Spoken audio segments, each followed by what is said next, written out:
Class second year Urdu کا 5واں سبق اکبری کی حماقتیں مولوی نذیر احمد نے لکھا ہے۔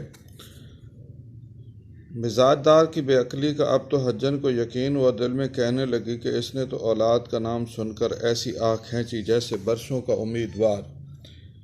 حجن نے کہا، نا امیدی کی بات نہیں، تمہارے تو اتنے بچے ہوں گے، تم سنبھال بھی نہ سکو گی، البتہ بالفعل اکیلے گھر میں جی گھبراتا ہوگا۔ میاں کا کیا حال ہے؟ مزاج دار نے کہا، ہمیشہ مجھ سے ناخوش رہا کرتے ہیں۔ سیاق و سباق ہے، مولوی نذیر احمد اپنے ناول مرآت العروض سے اقتباس سبق اکبری کی حماقتیں میں اکبری بیگم کی نادانیاں بیان کرتے ہیں۔ میاں کے منع کرنے کے باوجود کٹنی کو گھر بلانا، نقلی تبرکات دیکھنا، سستا مال خریدنا، حج کے فرضی قصے سننا، زیور لٹوانا قابل ذکر واقعات ہیں۔ بعد ازاں میاں محمد عاقل سے لڑائی، برتن چوری ہونے، کپڑے کو دیمک لگنے، میاں محمد عاقل کی عقل مندی اور برداشت کا بھی ذکر کیا گیا ہے۔ یہ عبارت سبق کے درمیانی حصے سے لی گئی ہے۔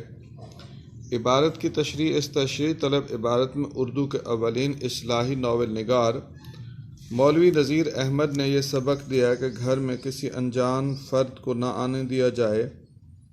اکبری بیگم کو ان کے شوہر محمد عاقل نے سمجھایا کہ ان دنوں شہر میں ایک کٹنی آئی ہوئی ہے، کئی گھروں کو لوٹ چکی ہے، اسے گھر میں نہ آنے دینا۔ جب کٹنی نے گلی میں نقلی تبرکات کی دکان سجائی تو نوکرانی نے زلفن کو بھیج کر اسے گھر بلوایا۔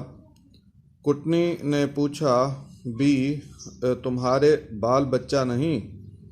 حجن کے بھیس میں آئی ہوئی کٹنی کو نفی میں جواب ملا کہ شادی کو 1 سال نہیں ہوا اور اولاد نہیں ہے۔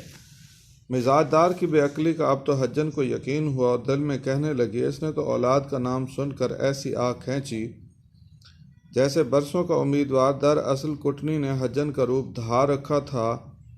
اکبری کی حماقت دیکھیے، اس نے کٹنی کو گھر بلوایا اور بے تکلف ہو گئے۔ جب اس نے کٹنی کو گھریلو حالات بتائے تو اکبری کی بے عقلی کا کھل کر سامنے آ گئی۔ حجن کے بھیس میں آئی ہوئی ٹھگنی نے سمجھ لیا کہ 1 برس سے کم عرصے میں اولاد نہ ہونے پر آہ سرد کھینچنے والی اکبری بیگم بے وقوف اور بے جا طور پر بے اولادی کا رونا رو رہی ہے۔ حجن نے کہا، گھبرانے کی بات نہیں، تمہارے تو اتنے بچے ہوں گے کہ تم سنبھال بھی نہ سکو گی۔ کٹنی نے ایک نفسیاتی چال چلی، اس نے اکبری بیگم کو بے اولادی کا مریض قرار دیا اور اپنے آپ کو روحانی معالج یا پیرنی کے طور پہ پیش کیا۔ اس نے مزاج دار سے مخاطب ہو کر کہا کہ اگر اولاد والی نہیں ہو تو کیا ہوا، میں تمہارا علاج کروں گی۔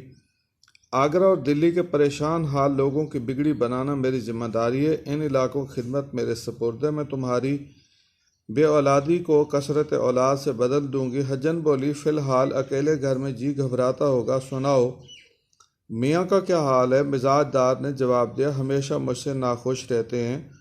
کٹنی نے اکبری کو مزید کریدا تاکہ گھر کے سارے حالات سے آگاہ ہو سکے، اپنے آپ کو خاتون خانہ کی مخلص ظاہر کر سکے، اپنا اعتبار و اعتماد پوری طرح قائم کر کے واردات کا جال بن سکے۔ اس لیے کٹنی نے اکبری سے اکیلے پن کا حال پوچھا اور میاں سے تعلق کی خوشگواری اور ناخوشگواری کے بارے میں بھی پوچھ لیا۔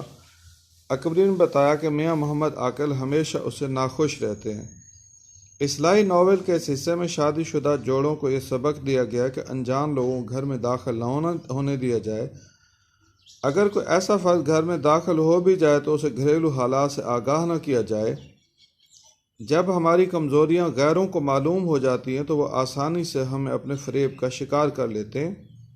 انجان لوگوں سے بے تکلفی نقصان تو پہنچا سکتی ہے مگر فائدہ نہیں دے سکتی۔ یہی وہ کمزوریاں اور نادانیاں تھیں جن کے نتیجے میں کٹنی نے اکبری کا سارا زیور دھلوانے اور اجلوانے کے بہانے لوٹ لیا۔